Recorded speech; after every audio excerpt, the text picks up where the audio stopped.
On the friends I Because had. you dance? Because I could dance, yeah. Oh, but you're not just German, right? No, I'm not German, finally. My name is Viktor Sturmer. Well, but I'm born in Kyrgyzstan, 200 kilometers from the Chinese border, 500 from Afghanistan, basically pretty close to it.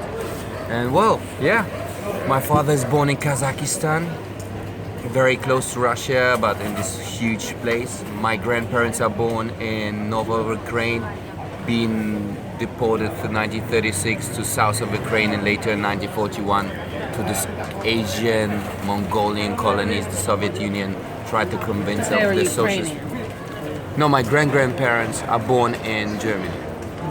They moved after the First World War. Actually, the story is quite funny because my grandfather was in prison after the First World War in France, went off with a friend and they didn't know what they want to do.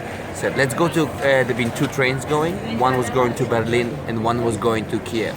And they said polka was more fun than classical music, so they decided to go to Ukraine and find a new life. So tell us about all those languages you speak, and how did you come to speak, what, 6 languages did you Yes, say? definitely. If you speak Russian, it helps you to speak a lot of languages because it's the neutral and the feminine masculine which comes over. So it's kind of, you are beautiful, tú eres bonita, tú eres bonito, tú eres красивая, tú eres красивый.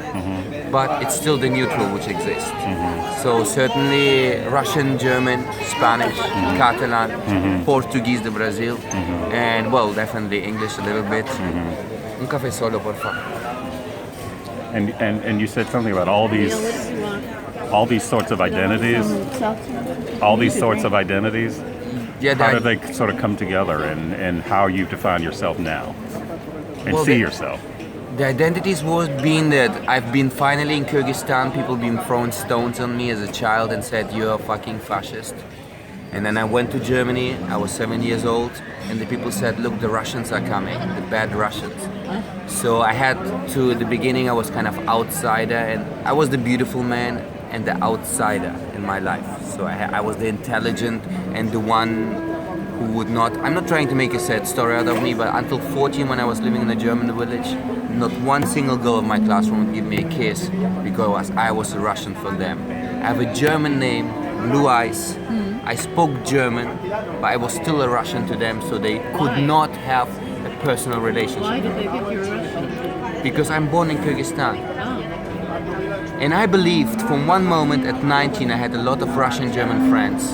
I had to leave this ghetto because you become what they want you to be. Went to England, left all my friends, which been very good friends, would help me in everything, would borrow me money, would get me out of the ground if somebody would fight me down. They would help my father for free. I need to leave it to see myself as a different place. It was difficult because certainly my brother and I, if I have two brothers and I want to go out with them in a central place of Germany together and I'm showing my idea and it's written, you're born in Kyrgyzstan, you don't get in the club. So from this point, I erased my Kyrgyzstan place on my ID. So right now you say only Tokmak. You don't know where it comes from. And I went to England to learn English and leave my friends. From that moment, I came back from England. And nowadays in Germany, nobody else would ask me if I'm from another country. Because I changed my style of dressing. I changed my style of talking. I will not be the one who they want you to be and react with aggression and separation. So from that moment your life changed. Suddenly you're becoming exotic and not painful. And yeah, nowadays I enjoy all these differences and identities inside myself. And I see that people judge you and it's more than colors. It's just people want to judge. And they want to separate from them to feel them better. Because actually those girls been pretty actually even ugly. I wouldn't even kiss them myself. So I had to go all that place to the cities and meet those beautiful Iranians. Well, Persians. now the boys and the girls seem to be looking at you. How do you deal with all of that? Well, nowadays it's pretty comes to you, you don't realize yourself that way as people realize you. So I have this feeling that I perceive myself as pretty simple. And sometimes, yes, the reflection of other people is more. And I see it because my eyes are open and I see this little between truth, which usually is unspoken. It's the body reaction. My teacher of therapy was saying the body is always honest, the mind not. So whenever somebody looks that way, responds in a way, turns a little bit towards you, you know that they are certainly attracted by your character. So yeah, I don't know even what to say anymore. Oh, okay. So what about the, tell me about that N-word experience. You said that you saw that in a movie once. Menace to Society, is that what you said? Yeah. Was it Menace to Society? Yes. Yes. So And how what have you come happened- to understand that in your travels, that it may not be the same in America as it is here? So in my In other travels, places. Yeah. as you become to Germany, you arrive there, and it's a country who lost the Second World War and is very influenced by United States. Right. And we always say Germany is a colony of the United States inside Europe, and Europe cannot be free as long as Germany rules Europe. But certainly, in this case, the word where when you're a foreigner in Europe, you connect with the black society in the United States. So you become, all the foreigners, all the immigrants are connecting with hip hop and rap.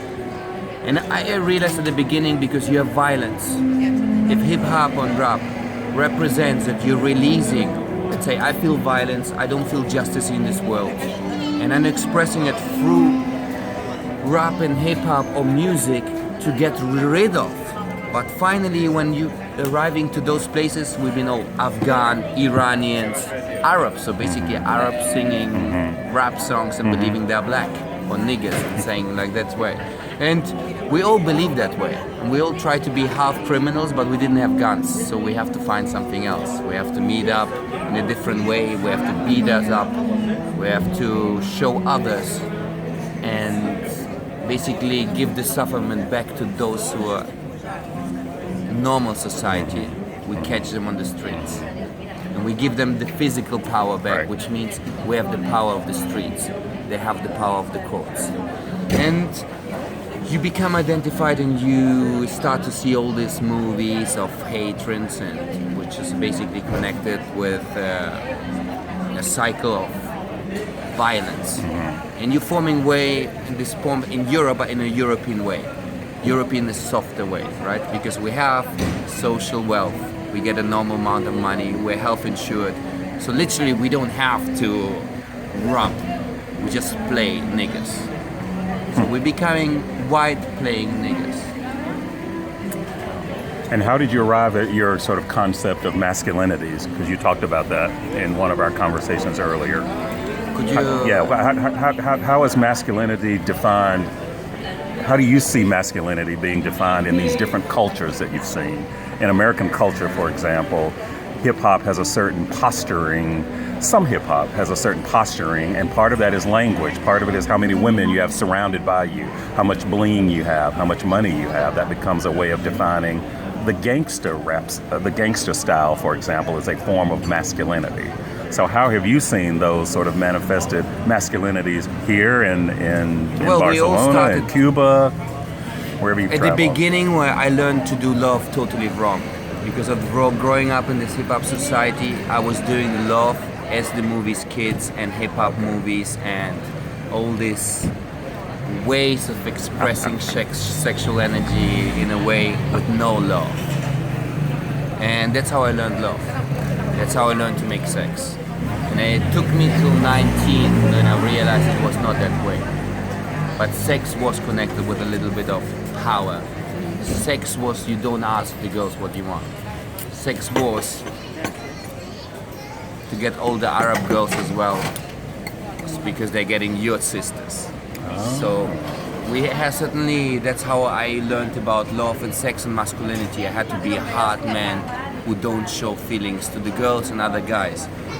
And certainly you miss a lot, and girls accept this game. They dance their way, they fuck you their way, and they love you the same way.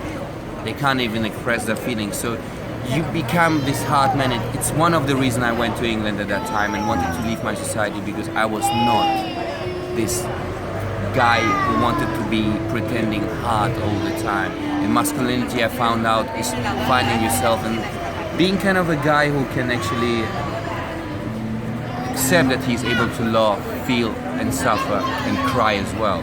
It doesn't have to be so hard. And he can actually treat women full of respectful and love her more.